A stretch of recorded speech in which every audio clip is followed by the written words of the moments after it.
sini saya akan menjelaskan tentang perkembangan pada masa remaja yang meliputi karakteristik, perubahan fisik, keadaan emosi, perubahan sosial, perubahan kepribadian, peran seks, dan hubungan keluarga. Dalam karakteristiknya, dalam masa remaja ini mereka cenderung memberontak kepada orang tua, atau kadang tidak setuju atau dalam masa pemberontakan dengan orang tua. Contohnya pada masa kanak-kanak mereka cenderung menerima informasi atau tuntutan yang dituntutkan oleh orang tua kepada mereka. Tapi pada masa remaja ini mereka tentu akan memilah atau memikirkannya dengan seksama dengan tujuan informasi atau tuntutan tersebut apakah sesuai dengan prinsip hidupnya atau tidak yang diperoleh tentunya.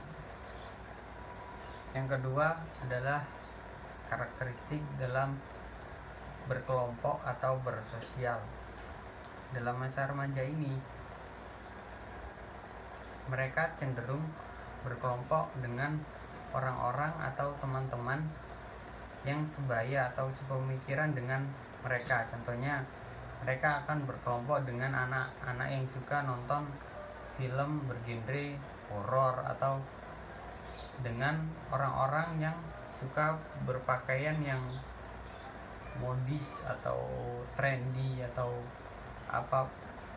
modern, sesuai dengan standar-standar yang mereka tentukan dalam prinsip hidupnya.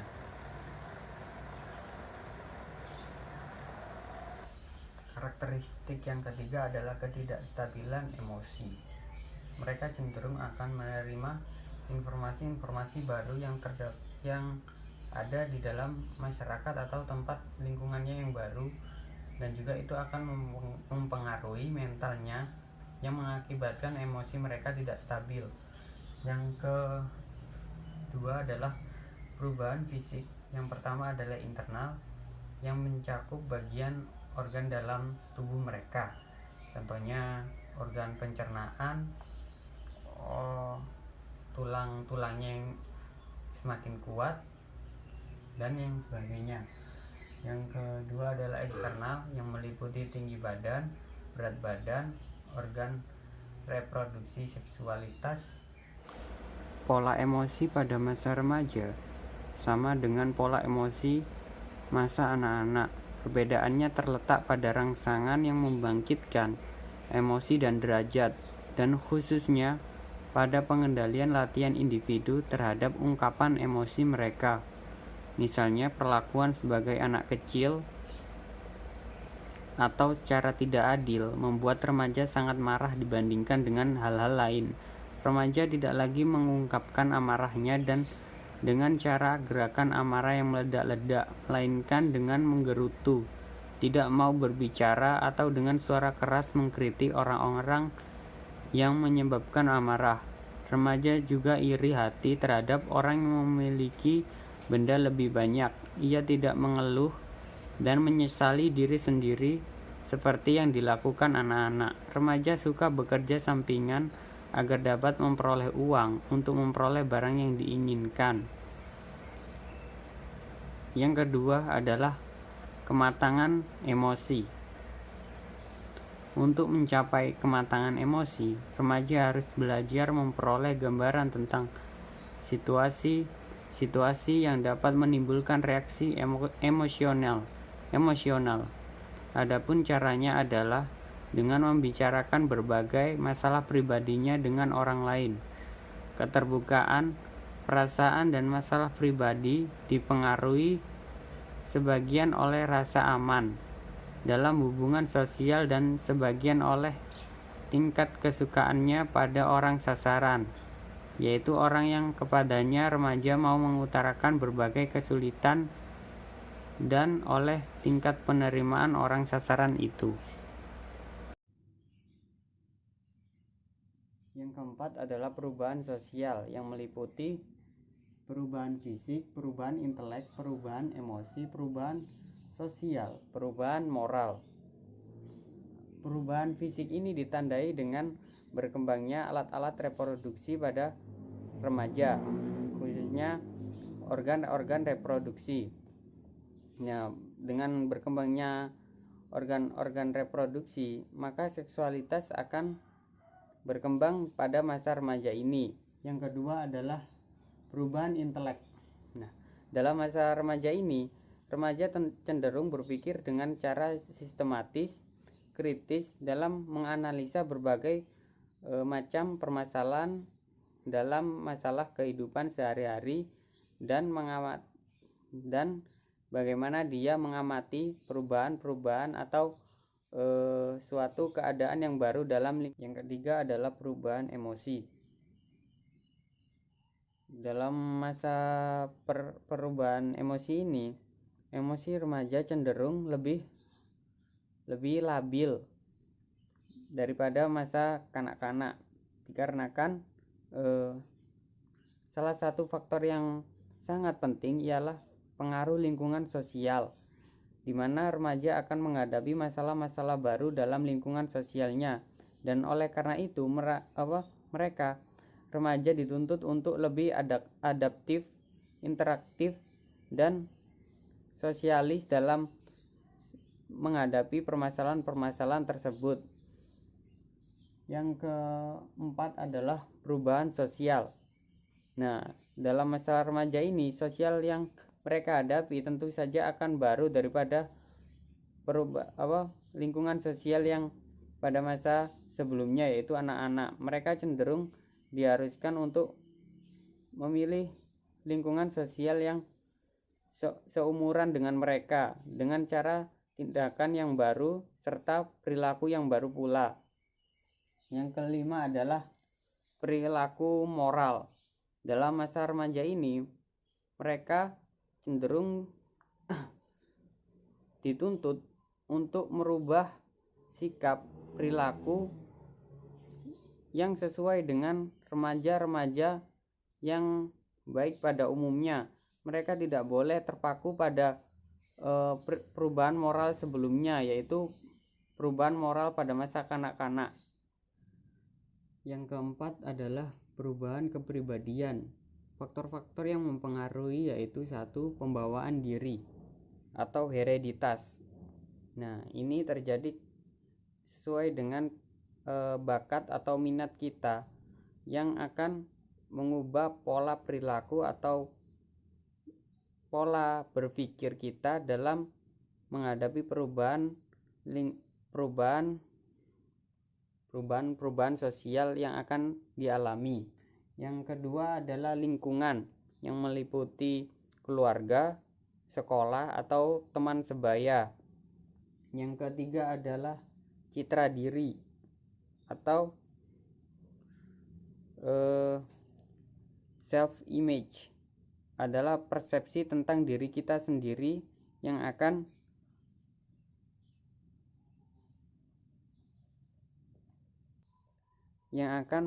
menaungi seluruh kecenderungan tindakan kita dalam berpikir dan bertindak. Yang keenam adalah peran seks.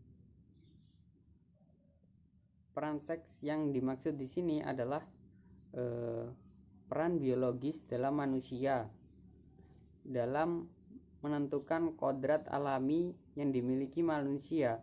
Tentu saja manusia memiliki peran seks yang berbeda. Contohnya, wanita atau perempuan memiliki peran seks yaitu melahirkan atau menghasilkan keturunan, sedangkan laki-laki tidak dapat melakukan tindakan tersebut, yaitu melahirkan. Mereka hanya dapat membuahi sel telur yang ada di dalam tubuh perempuan.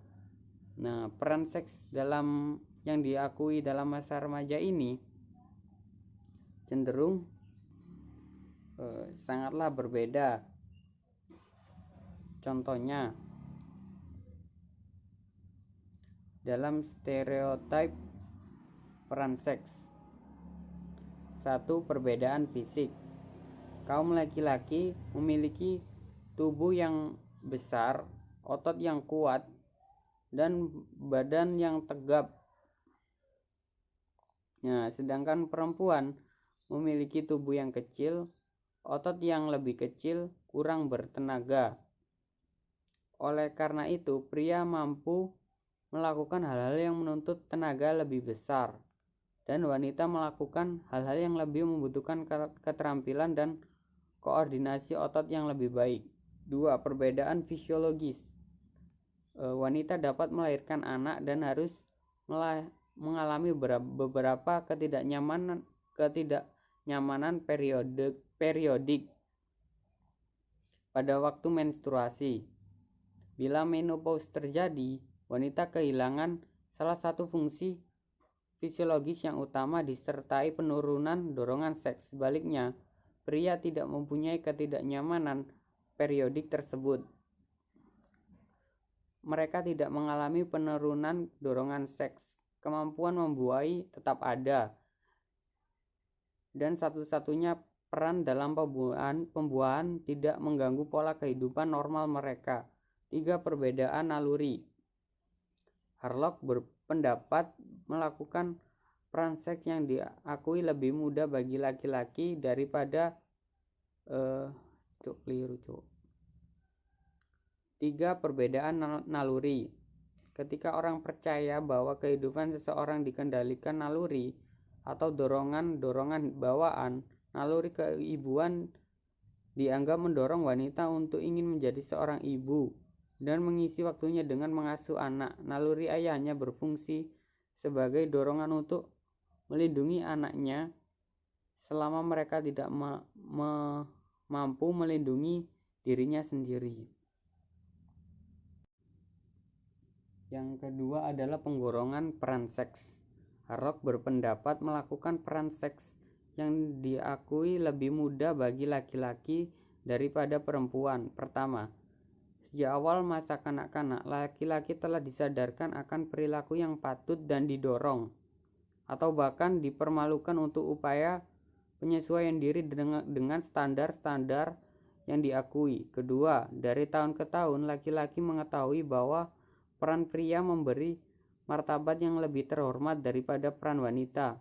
Menurut Elizabeth B. Harlock, beberapa faktor yang mempengaruhi perilaku seks pada remaja. Pertama, faktor perkembangan yang terjadi dalam diri mereka berasal dari keluarga di mana anak mulai tumbuh dan berkembang. Hubungan cinta kasih orang tua merupakan faktor utama bagi seksualitas anak selanjutnya. Pendidikan yang diberikan oleh orang tua dalam suatu keluarga merupakan dasar bagi pendidikan selanjutnya.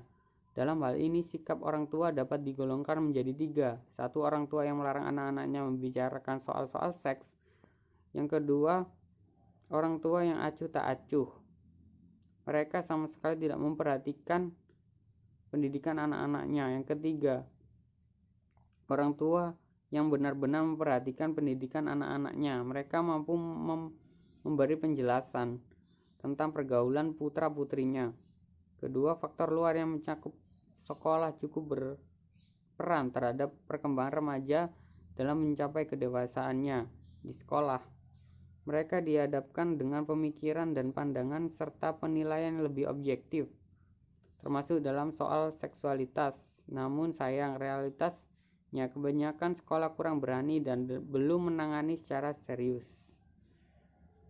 Ketiga, masyarakat, yaitu adat kebiasaan, pergaulan, dan perkembangan di segala bidang, khususnya teknologi yang dicapai manusia pada dewasa ini. Bagi remaja desa, di mana masyarakat masih menjaga dan melindungi adat secara ketat, sedikit sekali anak berperilaku berandalan. Lingkungan masyarakat yang baik akan mempengaruhi orang yang baik dan kuat. Pada masyarakat kota, di samping orang tua terlalu sibuk dengan pekerjaan sehari-hari, lingkungan masyarakat juga besar pengaruhnya terhadap perkembangan anak. Lebih lanjut, Harlock mengemukakan 4 faktor yang mempengaruhi perilaku seksual remaja. Pertama, perasaan superioritas maskulin. Perasaan lebih unggul dan dirasakan oleh anak laki-laki terhadap perempuan ketika masa akhir anak-anak. Dalam masa remaja, anak laki-laki menaruh perhatian pada anak perempuan dan berkencan. namun perasaan superioritas tetap masih ada. Superioritas anak laki-laki biasanya diungkapkan dengan anak laki-laki berperan lebih dalam berbagai bidang sekolah, sosial, dan masyarakat. Meskipun anak perempuan juga tidak menutup kemungkinan berperan lebih penting dalam bidang tertentu, namun anak laki-laki merasa ia yang lebih pantas dan menganggap hal ini gengsi. Di samping itu, anak laki-laki berusaha menunjukkan keunggulannya dengan mencapai prestasi yang lebih tinggi daripada prestasi anak perempuan.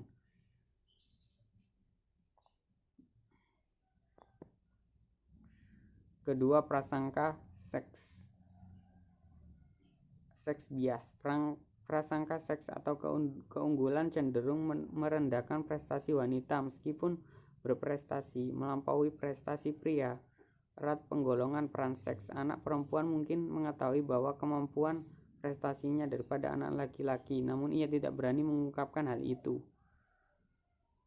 Ketidakberanian mengungkapkan ini akan membahayakan dirinya untuk memperoleh dukungan sosial. Konsekuensinya, wanita menganggap bahwa prestasinya lebih rendah daripada prestasi laki-laki.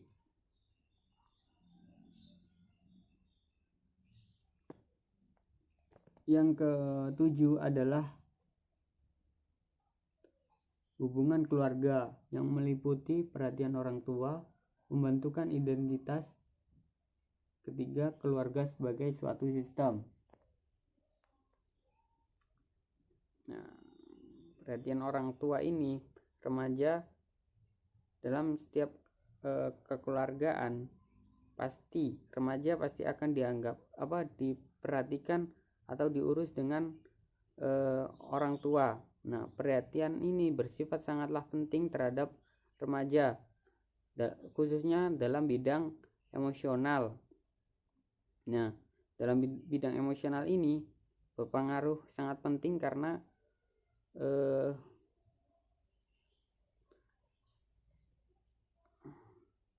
orang tua berperan penting dalam perkembangannya. Dalam setiap keluarga ada nilai-nilai atau aturan yang harus dipegang dan ditaati oleh setiap anggota keluarga termasuk anak remaja. Namun bila aturan tidak disampaikan dengan baik, maka terjadi pelanggaran dalam komunikasi. Itulah setiap aturan dan nilai-nilai keluarga disampaikan. Keluarga yang memiliki kekurangan hubungan antar anggota keluarga, hubungan tidak harmonis dalam keluarga akan sangat sulit mencari dan Yang ketujuh adalah hubungan keluarga yang meliputi 1. Perhatian orang tua, 2. Pembentukan identitas, yang ketiga keluarga sebagai sistem.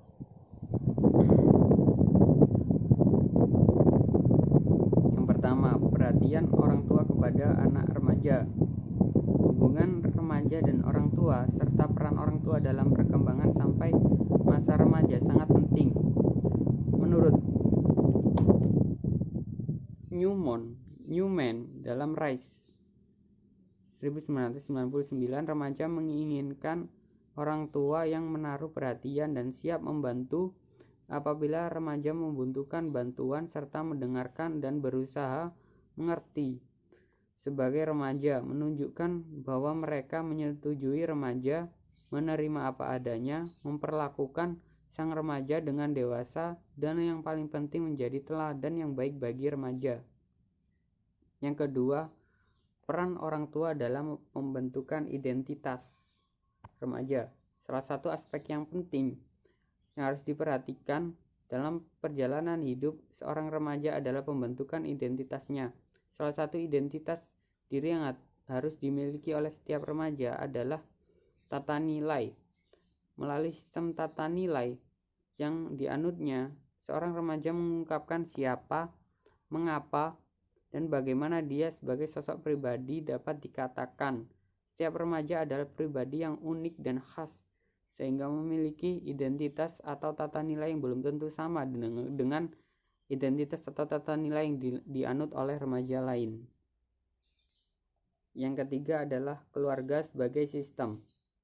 Keluarga adalah sebuah sistem yang digerakkan oleh anggotanya berdasarkan asas yang saling menghormati, menghargai, dan mendukung peranan masing-masing sehingga tercipta sinergi dan keteraturan. Adanya aturan main membuat keluarga terus-menerus mengalami perubahan, dan secara insting setiap anggota keluarga bereaksi terhadap perubahan tersebut, yang mana dalam perubahan tersebut setiap keluarga mampu mengatasinya dengan baik dengan asas kekeluargaan dan kegotong royongan atas nama keluarga dan demi keluarga itu sendiri.